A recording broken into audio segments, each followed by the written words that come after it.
نحمدہ و نصلی و نسلم علی رسولہ الکریم اما بعد فاعوذ باللہ من الشیطان الرجیم بسم اللہ الرحمن الرحیم۔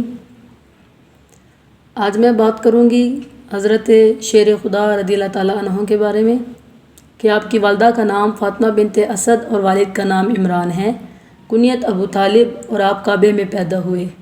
آپ امیر المؤمنین بھی ہیں، امام المتقین بھی ہیں، شیر خدا بھی ہیں، مشکل کشا بھی ہیں، مرتضیٰ بھی ہیں، داماد مصطفیٰ بھی ہیں، اور آپ نفس رسول زوج بطول بھی ہیں۔ کون علی؟ وہ علی جس نے کبھی خیبر کے قلعے کو اکھاڑا، کبھی مرحب کو بچھاڑا، جس کی تلوار کبھی احد کے میدان میں چمکی، کبھی بدر کے ریگستانوں میں، جس کی شمشیر برا کبھی غزوہ تبوک میں لہرائی، کبھی غزوہ خندق میں کفر پر گری، جس نے اپنی بہادری اور شجاعت کے صلے میں اللہ کی طرف سے تمغہ جرأت حاصل کیا۔ کون علی؟ وہ جس نے ہجرت کی رات محبوب خدا علیہ السلام کے بستر پر بسر کی۔ اس رات بڑا شدید امتحان تھا۔ اس رات نبی کے بستر پر سونا گویا تلواروں کے سائے میں سونا تھا۔ موت و ہلاکت سے دست بدست جنگ تھی۔ مکہ مکرمہ کے نامور اور مشہور قبیلوں کے بہادروں کا مقابلہ تھا۔ ہر لمحہ جان جانے کا خطرہ تھا۔ اس لیے کافر پورے ساز و سامان کے ساتھ نبی کریم صلی اللہ علیہ وآلہ وسلم کو قتل کرنے کے اٹل ارادے سے آئے تھے، مگر چونکہ حضرت علی رضی اللہ تعالیٰ عنہ بھی ایمان کے کوہ گراں تھے، عشق رسول میں سرگرداں تھے، اس لیے آپ بغیر کسی تعامل کے اپنے آقا و مولا کے بستر پر سونا منظور کر لیا، کیونکہ وہ جانتے تھے کہ نبی کریم صلی اللہ علیہ وآلہ وسلم کے حکم کے بعد سوچنا بھی ایمان کی توہین ہے۔ آپ کی والدہ بت پرست تھی، مگر جب حضرت علی رضی اللہ تعالیٰ عنہ اپنی والدہ کے بطن مبارک میں آئے تو آپ کی والدہ جب کبھی کسی بت کو سجدہ کرنے کا ارادہ کرتی تو حضرت علی آپ کو روک دیتے تھے۔ مکہ مکرمہ کی اونچی اونچی اور بلند پہاڑیوں کے دامن میں اللہ کے گھر خانہ کعبہ کے ارد گرد عرب کے مشہور نامور قبیلوں کے لوگوں کا بے پناہ ہجوم تھا۔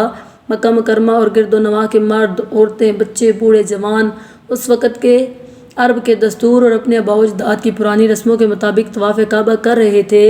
ان میں حضرت علی کی والدہ حضرت فاطمہ بنت اسد بھی شامل تھیں، جو اپنے بطن مبارک میں ایک نفس اقدس اور اپنے صدف رحم اسلام کا 1 گرام موتی چھپائے ہوئے اس ہنگامہ ہائے حیات انسانی سے بے خبر کعبے کی مقدس دیوار کے سائے میں اپنے دل کی گہرائیوں میں حزن و ملال کا ایک طوفان اور اپنی پیشانی پر خفت و ندامت کے آثار لیے سر جھکائے بیٹھی تھی، کیونکہ آثار ولادت پیدا ہو چکے تھے۔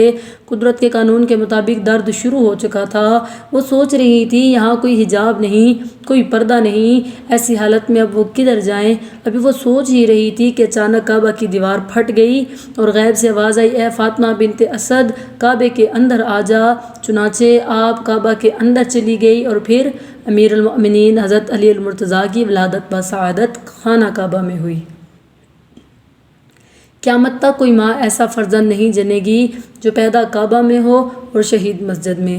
جناب خلیق قریشی لائل پور کے ایک بازوق ادیب، باہوش خطیب، صاحب دل شاعر بھی ہیں۔ انہوں نے حضرت علی رضی اللہ تعالیٰ عنہ کی ولادت و شہادت کو اپنے پاکیزہ تخیلات میں اس طرح ادا کیا۔ آپ لکھتے ہیں